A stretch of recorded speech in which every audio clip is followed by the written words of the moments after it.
ഓം ശ്രീ വിരാട് വിശ്വകർമ്മണേ നമഃ. ഓം നമോ നാരായണായ.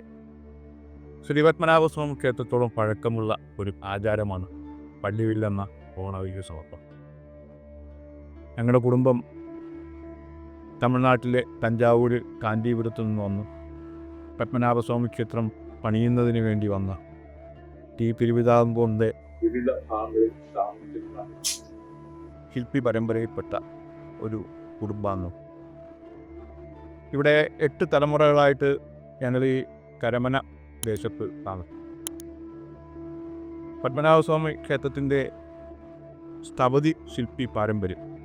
അതുകൊണ്ടാണ് ഈ പള്ളിവില്ലെന്ന ഓണവില്ല് ചിങ്ങമാസത്തിലെ തിരുവോണം നാൾ അതിരാവിലെ ഞങ്ങൾക്ക് ഭഗവാന്റെ മുമ്പേ സമർപ്പിക്കാൻ വേണ്ടിയിട്ടുള്ള അവകാശം ലഭിക്കുന്നു.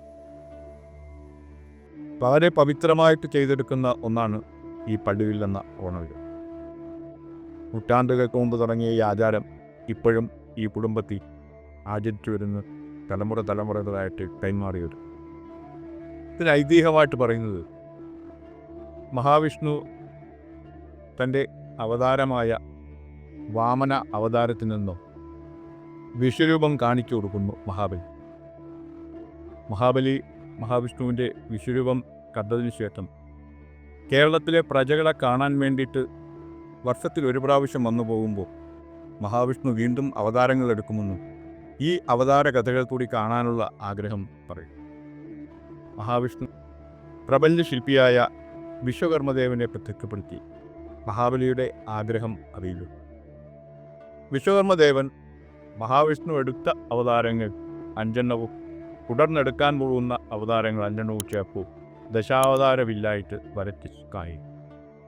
എന്നിട്ടൊരു വാക്കു കൊടുക്കും, മഹാവിഷ്ണു എടുക്കുന്ന അവതാര ലീലകളോ വരച്ച് വിഷ്ണു സന്നിധിയിൽ സമർപ്പിക്കാമെന്ന് തൻ്റെ പിൻഗാമികളെ കൊണ്ട് അവ സമർപ്പിച്ച് മഹാബലിക്ക് തായൂജ്യമടങ്ങി പോകാമെന്ന് ഒരു വാക്ക് കൊടുക്കും.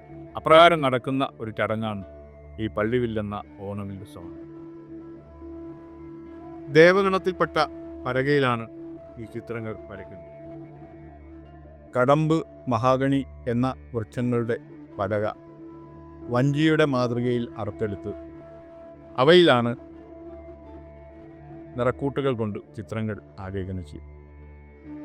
ഈ പള്ളിവില്ലെന്ന ഓണവില്ലിന് തിരുവിതാംകൂറിൽ ചിത്രരചനാ ശില്പമായിട്ടും ഓണവില്ല് വടക്കൻ ദേശങ്ങളിൽ ഒരു വാദ്യോപകരണമായിട്ടുമാണ് അറിയപ്പെടുന്നത്. വടക്കൻ ദേശങ്ങളിൽ അറിയപ്പെടുന്ന വാദ്യോപകരണത്തിൻ്റെ രൂപവും ഇവിടെയുള്ള തിരുവിതാംകൂറിൻ്റെ ഓണവില്ലിൻ്റെ രൂപവും ഒരേ രൂപമാണ്. എന്നാൽ അളവിൽ ചില വ്യത്യാസങ്ങളുണ്ട്. ഇതൊരു ചിത്രരചനാ ശില്പമായിട്ടും അവിടെ ഒക്കിപ്പാടുന്ന ഒരു വാദ്യോപകരണമായിട്ടുമാണ്. ഇതിൽ ഈ ഓണവില്ലെന്ന പള്ളിവില്ലിൽ മഹാവിഷ്ണുവിൻ്റെ അവതാര കഥകളായ ശ്രീരാമൻ്റെയും ശ്രീകൃഷ്ണൻ്റെയും സൗമ്യാവതാരങ്ങളാണ്, അവയുടെ ചിത്രങ്ങളാണ് വരയ്ക്കുന്നത്. 6 തരത്തിലുള്ള 6 ജോഡി വില്ലുകളാണ് വരയ്ക്കുന്നത്. ഏറ്റവും വലിയ വില്ലിൽ 4 അടി നീളമുള്ള മഹാവിഷ്ണുവിൻ്റെ മഹാവിഷ്ണു പള്ളി കൊണ്ട് കിടക്കുന്ന ചിത്രങ്ങൾ വരയ്ക്കുന്ന വില്ല് ഏറ്റവും വലിയ അളവിലുള്ളതാണ്. രണ്ടാമത്തെ അളവ് 4 അടി നീളമുള്ളത് ദശാവതാരവും ശ്രീരാമ പട്ടാഭിഷേകവും ചാത്താവും വരയ്ക്കും. ഏറ്റവും ചെറിയ അളവിൽ 3.5 അടി നീളമുള്ളത് ശ്രീകൃഷ്ണലീലയും വിനായകനുമാണ് വരച്ചത്. വ്രതശുദ്ധിയോടുകൂടി ആണ് ഈ ചിത്രങ്ങൾ ഉപാസനയിലൂടെ വരച്ചെടുക്കുന്നത്. ഇപ്പോൾ ഞങ്ങൾ ഭഗവാന് സമർപ്പിക്കുന്ന 12 വില്ലുകൾ, 6 ജോഡി വില്ലുകളാണ് ഭഗവാന് വേണ്ടി സമർപ്പിക്കുന്നത്. വളരെ കഠിനമായ വ്രതത്തിലാണ് ഈ കുടുംബത്തിലെ എല്ലാ അംഗങ്ങളും. കാരണം ക്ഷേത്രത്തിൻ്റെ ശ്രീകോവിലിനകത്ത് ഈ ഞങ്ങൾ വരയ്ക്കുന്ന 12 വില്ലുകൾ മാത്രമേ അവിടെ ഏറ്റവും വലിയ വില്ലായ അനന്തശയനം വരച്ച വില്ല് ഭഗവാന്റെ ഉപരഭാഗത്തും, ദശാവതാരം വരച്ച വില്ല് നരസിംഹമൂർത്തിയുടെ വിഗ്രഹത്തിൻ്റെ 2 വശങ്ങളിലായിട്ടും, ശ്രീരാമൻ, ശ്രീകൃഷ്ണൻ, വിനായകൻ, ശാസ്താവു അവ ഓരോ ജോഡി വില്ലുകൾ അതാത് വിഗ്രഹങ്ങളുടെ 2 വശങ്ങളിലായിട്ട് ചാരി വയ്ക്കും. അതാണ് ചാർത്തുക എന്ന് പറയുന്നത്. ഈ ചാർത്തുന്നതിന് മുമ്പായിട്ട് 1 മണിക്കൂറോളം നീണ്ടു നിൽക്കുന്ന ഒരു സമർപ്പണ ചടങ്ങുണ്ട്. ഞങ്ങൾ ഉത്രാടനാൾ ഈ 12 വില്ലുകളും വെച്ച് ഞങ്ങളുടെ കുടുംബക്ഷേത്രത്തിൽ ഉത്രാട പൂജ നടത്തിയതിന് ശേഷം ആ ദിവസത്തിൽ നല്ല ഭക്തജന തിരക്കൊണ്ടായിരിക്കും. കാരണം ഭഗവാന്റെ വിഗ്രഹങ്ങളിൽ ചാർത്തുന്ന വില്ലുകളാണ് 30 ഈശ്വരന്മാരെയും സാന്നിധ്യം ഈ കുടുംബക്ഷേത്ര സന്നിധിയിൽ ഉണ്ടായിരിക്കുന്നത്. ധാരാളം ഭക്തജനങ്ങൾ നമ്മൾ സമർപ്പിക്കുന്ന വില്ലുകൾ കണ്ടു തൊഴാനൊക്കെ എത്തിച്ചേരാം. അത് തിരുവോണത്തിൻ്റെ പല ദിവസമായ 1-ാം ഓണത്തിനാണ്. തിരുവോണത്തിൻ്റെ അന്ന് രാവിലെ 4-നും 6-നും ഇടയ്ക്കുള്ള മുഹൂർത്തം ക്ഷേത്രത്തിൽ നിന്ന് മുൻകൂട്ടി അറിയിക്കുന്നു. അപ്രകാരം ഞങ്ങൾ ഇവിടുന്ന് ഉത്രാട പൂജ കഴിഞ്ഞതിന് ശേഷം തിരുവോണത്തിൽ നിന്ന് രാവിലെ പണ്ടുകാലങ്ങളിൽ കുതിരവണ്ടിയിലും പിന്നീട് ഘോഷയാത്രയായിട്ടും ആണ് കൊണ്ടുപോയിക്കൊണ്ടിരുന്നത്. ഇപ്പോൾ അലങ്കരിച്ച വാഹനത്തിൽ ഈ 12 വില്ലുകളുമായിട്ട് കുടുംബത്തിലെ അംഗങ്ങളും കൂടാതെ ഭക്തജനങ്ങളും ഒക്കെ ആയിട്ട് ക്ഷേത്ര സന്നിധിയിൽ കിഴക്കേ നടയിലൂടെ അകത്ത് കയറി ശീവേലിപ്പുരയുടെ ആദ്യ കൂണിൻ്റെ ഭാഗത്തായിട്ട് ഞങ്ങൾ ഈ 12 വില്ലുകളും വലതു ഭാഗത്തായിട്ട് ശ്രീകൃഷ്ണൻ്റെ വിഗ്രഹങ്ങളുടെ ചിത്രങ്ങൾ ആലേഖനം ചെയ്ത ചുവരക്കാരി. ഈ ശീവേലിപ്പുരയുടെ ആദ്യ തൂണിൻ്റെ പ്രത്യേകത ക്ഷേത്ര ശില്പിയുടെ പരമ്പരയിൽപ്പെട്ട നമ്മുടെ പൂർവികനായ അനന്തപത്മനാഭൻ നിസാകാരിയുടെ ശിലയാണ്. ആ ശിലയുടെ ഒരു വശത്തായിട്ട് അദ്ദേഹത്തിൻ്റെ കുടുംബത്തിൻ്റെ രൂപങ്ങളും മുഴക്കോലും ഒക്കെ ഇട്ടിരുന്നു. അപ്പോൾ ആ ശിലയുടെ മുമ്പിൽ വെച്ചിട്ടാണ് ഈ സമർപ്പണ ചടങ്ങ് നടക്കുന്നത്. വില്ല് സമർപ്പിക്കുന്നതിന് മുമ്പായിട്ട് ഞങ്ങളെല്ലാവരും അവിടെ എത്തിക്കാറുണ്ട്. പ്രാർത്ഥനയോടുകൂടി നിൽക്കുമ്പോൾ ശ്രീകോവിലിൽ നിന്നും തെളിയിച്ച ദീപവുമായി, പാണിവിളക്കിൽ തെളിയിച്ച ദീപവുമായി ക്ഷേത്ര ഭാരവാഹികളും കോച്ചിമാരും ഒക്കെ വായ്ക്കുലവേലയും പഞ്ചവാദ്യത്തിൻ്റെയും മേളങ്ങളോടുകൂടി ഞങ്ങളെ സ്വീകരിക്കാനായിട്ട് അവിടെ. എന്നിട്ട് ഈ സമർപ്പണം നടത്തുന്ന ആചാര്യൻ, കുടുംബത്തിലെ പ്രധാനിയായ കാരണവർ ദക്ഷിണയും ഓണക്കോടിയും നൽകി, പ്രസാദവും നൽകി ആണ് സ്വീകരിക്കുന്നത്. ഓണക്കോടി ഏറ്റുവാങ്ങി, അത് ഓരോ വില്ലിനും ഓരോ ഓണക്കോടിയാണ്. 12 ഓണക്കോഴി, അതിന് പെറ്റമുറി എന്നാണ് പറയുന്നത്. എന്നിട്ട് നേരിയതൊക്കെ തന്നു അതൊക്കെ സ്വീകരിച്ചു. ഈ ഓണക്കോടി നിലത്ത് വിരിച്ചു.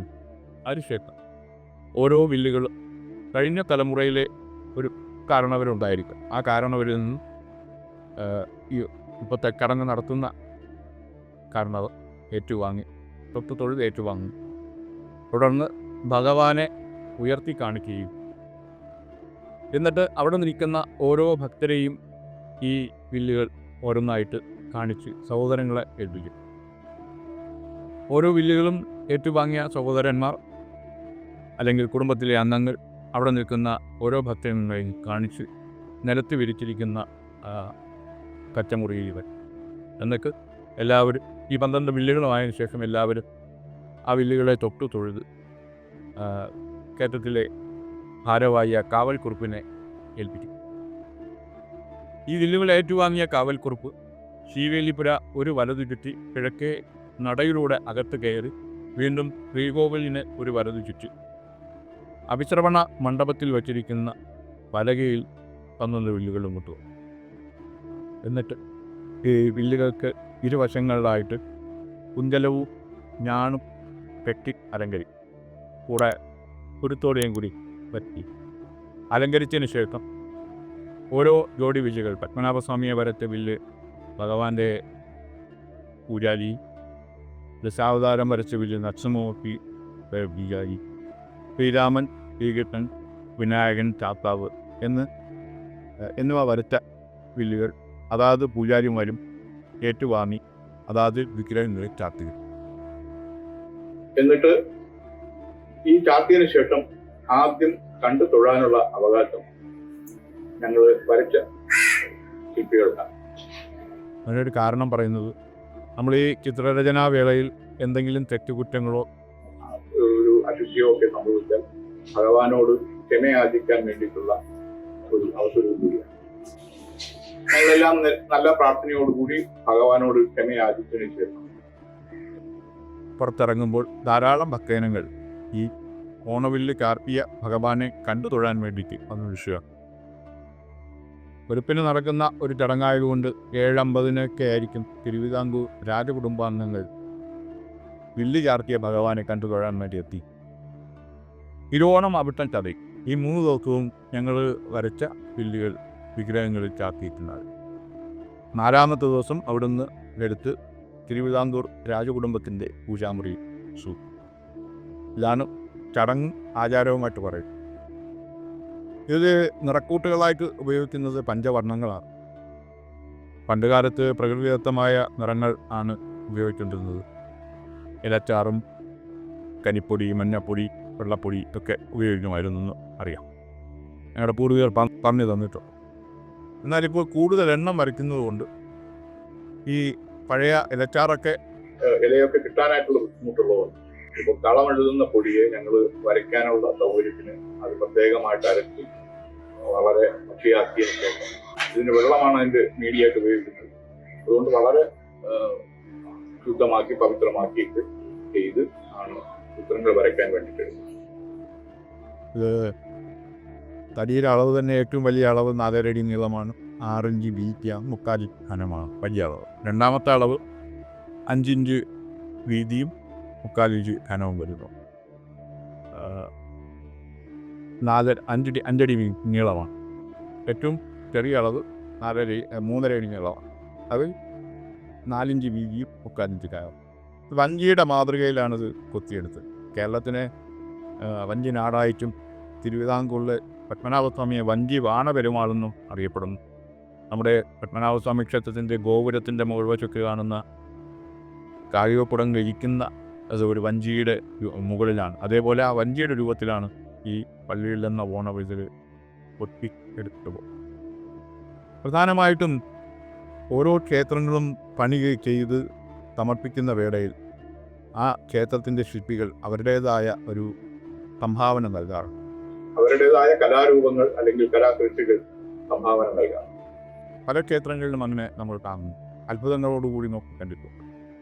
അതേപോലെ ഒന്നാണ് തഞ്ചാവൂരിൽ നിന്നും കാഞ്ചീപുരത്തു നിന്ന ശില്പികൾ ഭഗവാന് സമർപ്പിച്ച ഈ സ്പഴികം നടക്കുന്നത്. ആദ്യം ഈ കുടുംബത്തിൽ പരമ്പരാഗതമായിട്ട് പാരമ്പര്യമായിട്ട് ഭഗവാന് സമർപ്പിക്കാൻ അവ പകർന്നു നൽകാനും അടുത്ത തലമുറകളായി പകർന്നു നൽകാനും വേണ്ടിയിട്ട് ഭാഗ്യം കിട്ടിയത് ഞങ്ങളുടെ കുടുംബം ഭഗവാനോട് എപ്പോഴും കടപ്പെട്ടു.